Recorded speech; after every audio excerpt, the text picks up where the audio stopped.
Mpendwa mtazamaji, tarehe 19 ya mwezi wa 3 kanisa linafanya sherehe ya Mtakatifu Yosefu, mume wa Bikira Maria. Karibu katika tafakari ya neno la Mwenyezi Mungu. Somo la kwanza linatoka katika kitabu cha pili cha Samueli, sura ya 7 aya ya 4 hadi ya 5 na aya ya 12 hadi ya 14 na ile ya 16. Somo la pili linatoka kwa waraka wa Mtume Paulo kwa Warumi, sura ya 4 aya ya 13, 16 hadi 18 na ile aya ya 22. Injili inatoka kwa mwinjili Mathayo, sura ya kwanza aya ya 16, 18 hadi 21 na ile ya 34. Nitaisoma Injili. Yakobo alimzaa Yusufu mume wake Mariamu, aliyemzaa Yesu aitwaye Kristo. Kuzaliwa kwake Yesu Kristo kulikuwa hivi: Mariamu mama yake alipokuwa ameposwa na Yusufu, kabla hawajakaribiana, alionekana ana mimba kwa uwezo wa Roho Mtakatifu. Naye Yusufu mumewe, kwa vile alivyokuwa mtu wa haki, asitake kumwaibisha, aliazimu kumwacha kwa siri. Basi alipokuwa akifikiri hayo, tazama, malaika wa Bwana alimtokea katika ndoto akisema, Yusufu, mwana wa Daudi, usihofu kumchukua Mariamu mkeo, maana mimba yake ni kwa uweza wa Roho Mtakatifu. Naye atazaa mwana, nawe utamwita jina lake Yesu, maana yeye ndiye atakayewaokoa watu wake na dhambi zao. Naye Yusufu alipoamka katika usingizi, alifanya kama malaika wa Bwana alivyomwagiza, akamchukua mkewe. Neno la Bwana. Sifa kwako, e Kristo. Mpendwa mtazamaji, kanisa linafanya sherehe mbili kwa heshima ya Mtakatifu Yosefu. Tarehe 19 linaadhimisha sherehe ya Yosefu mume wake Bikira Maria, na tarehe 1 Mei hufanya sikukuu ya Yosefu mfanyakazi. Yosefu mtakatifu anasifika kwamba ni baba mrishi wa Bwana wetu Yesu Kristo, na pia ni mume wa mama Bikira Maria. Katika maandiko matakatifu, huyu Yosefu anajulikana kwamba ni mtu mwenye haki. Kuna utofauti wa Yosefu ambaye alikuwa katika Agano la Kale, aliyekuwa ni mtoto wa Yakobo akauzwa Misri, ambaye huyu Farao alipomuona alimweka kuwa waziri mkuu na akatunza chakula kwa ajili ya kuweza kulisha taifa lile la Misri na dunia nzima wakati wa njaa. Hatimaye ndugu zake na wao wakaja kule Misri, wakapona ile kifo cha njaa, wakalishwa chakula na huyu Yusufu. Huyu ni wa Agano la Kale. Katika Agano Jipya, Yusufu alikuwa amezaliwa Bethlehemu katika ukoo wa Daudi, kama ilivyokuwa imezungumzwa katika kile kitabu cha pili cha Samueli, ile sura ya 7 kuanzia aya ya 4 mpaka ya 3, ikizungumza kwamba Mwenyezi Mungu atamtoa mfalme kupitia ukoo wa Daudi, kama Nathan alivyokuwa amezungumza. Sasa alipozaliwa pale Bethlehemu, akatoka huyu Yusufu akaenda kuishi eneo la Nazareti. Huko akaweka makazi yake. Alikuwa anafanya kazi ya useremala. Katika kazi ya useremala ndipo alipokuja baadaye akamposa huyu Maria. Tumesikia katika ile Injili ya Mathayo sura ile ya kwanza kuanzia aya ya 16 mpaka ya 24.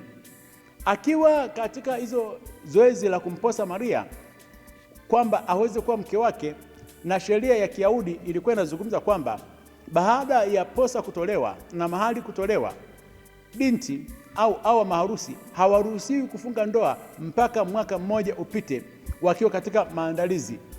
Ndipo akiwa katika maandalizi hayo ya harusi yake, anakuja kumuona Maria akiwa ni mjamzito. Mimba hii inampelekea Yusufu aweze kuwa na wasiwasi. Kwa asili anaamua kumwacha Maria. Ndipo katika jambo hili malaika anamtokea usiku katika ndoto, anamwambia nenda kamchukue Maria, na usihofu kumchukua huyu Maria, kwa sababu mimba yake ambayo ameipata ni kwa uwezo wa Roho Mtakatifu.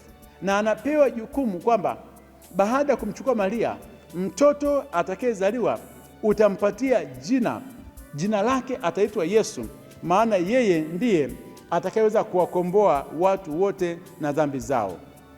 Katika maandiko matakatifu hakuna sehemu ambapo Yosefu ameongea neno. Yeye alikuwa ni mtu wa matendo, anasikiliza neno la Mwenyezi Mungu na kulitenda, hakuongea. Na ndio maana basi katika heshima hii kubwa ambayo alipoweza kuitunza hii familia ya Yesu na Maria, akawaokoa hadi katika mkono wa Herode aliyekuwa anataka kumwangamiza mtoto Yesu, wakakimbilia Misri. Ndipo amepewa heshima kwamba yeye ndiyo baba mlezi wa Yesu Kristo na mume wa mama Bikira Maria, na kanisa likampatia heshima kwamba yeye ndiyo mlinzi wa kanisa takatifu Katoliki la mitume, na baadaye pia ni mlinzi wa Baba Mtakatifu. Tunajifunza mambo gani katika hii sherehe ya Yosefu mtakatifu? Tunaojifunza ni hili: ya kwanza, amesifika kwamba ni mume wa mama Maria. Kuweza kuwa mume haionyeshi kwamba familia hii ilikuwa ina starehe. Ni familia iliyopita katika changamoto kubwa nzito. Mwanaume kushuhudia mke wako ana mimba ambayo si ya kwako, na baadaye akabakia kuwa ni mume, akaweza kumtunza.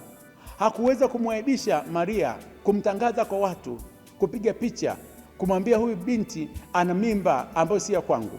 Aliyeweka kwa ndani. Hiyo ndio sifa ya mume. Nyakati zote za matatizo analiweka lile jambo ndani, analitafakari, na baadaye malaika anakuja kumtokea katika ndoto, anampatia mwongozo. Kuna tabia ya wanaume ambao kukataa watoto ambao si wa kwao. Habari za watoto kuzaliwa ndani ya familia ambayo si wa kwako haijaanzia leo.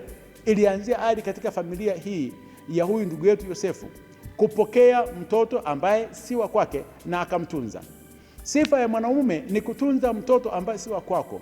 Na angalia huyu mtoto ambaye alimpokea akamtunza, Yesu ambaye anakuja kukomboa ulimwengu, ndio amempatia heshima kubwa mpaka anaitwa ni mtu mwenye haki. Haki yake ilikuwa ni kumtunza mama Maria, kumtunza mke wake hadi katika mazingira ambayo ni magumu. La pili, katika hatua zote za kuweza kumlinda huyu Yesu, hakuna sehemu ambapo tunasikia kwamba malaika alimpatia pesa Yusufu, kwamba chukua pesa hii ikusaidie katika nyakati zote za kuweza kumtunza huyu Maria na hii familia. Hadi alipokuwa amepata matatizo makubwa mazito, huyu Farao, huyu Herode anataka kuweza kuangamiza mtoto Yesu, Yosefu alitumia pesa yake aliyokuwa anaitumia katika kufanya zile kazi za useremala, akaondoka na mtoto akamkimbiza kwenda Misri. Leo tupo katika kipindi ambacho mtoto wa kiume anatafutwa kuweza kuuawa.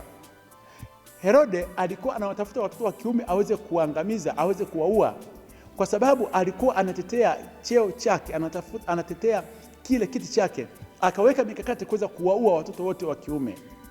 Leo hii akina baba ni wangapi ambao wanasimama kuweza kutetea, kuweza kuwalinda watoto wa kiume? Kwa sababu mikakati yote iliyopo duniani ni kumwangamiza mtoto wa kiume. Angalia hadi shule kubwa nyingi zaidi ambazo zimeanzishwa, nyingi zaidi ni za watoto wa kike. Watoto wa kiume wamewekwa pembeni, wanajiona kabisa kwamba wao hawastahili. Ni akina baba wangapi wanasimama kuweza kuwatetea na kuweza kuwalinda watoto wa kiume? Tumewaacha watoto wa kiume wanalindwa na mama zao. Tumewaacha watoto wa kiume wanakaa na mama zao. Wanaume wengi wako katika maeneo ya starehe mida ya jioni, hawakai kuweza kuwafunda na kuwalinda watoto wao wa kiume. Yosefu, mume wa Bikira Maria, baba mlisho wa Bwana wetu Yesu Kristo, atusaidie tuweze kuwalinda watoto wa kiume ambao wanaangamizwa. Na katika hali hiyo sasa, Yosefu amepewa heshima kwamba yeye ndio baba ambaye sasa analilinda kanisa Katoliki lililoanzishwa na Bwana wetu Yesu Kristo. Yeye ndio mlinzi, yeye ndio usalama wa kwanza wa kanisa Katoliki, na baadaye pia ni wa Baba Mtakatifu. Tumuombe atulinde, atuombee katika familia zetu, aweze kuwa mlinzi mwaminifu katika familia zetu, tuweze kupita salama katika dunia hii ambayo imejaa kila aina ya misukosuko. Awabariki na kuwalinda Mungu Mwenyezi, Baba na Mwana na Roho Mtakatifu. Amina.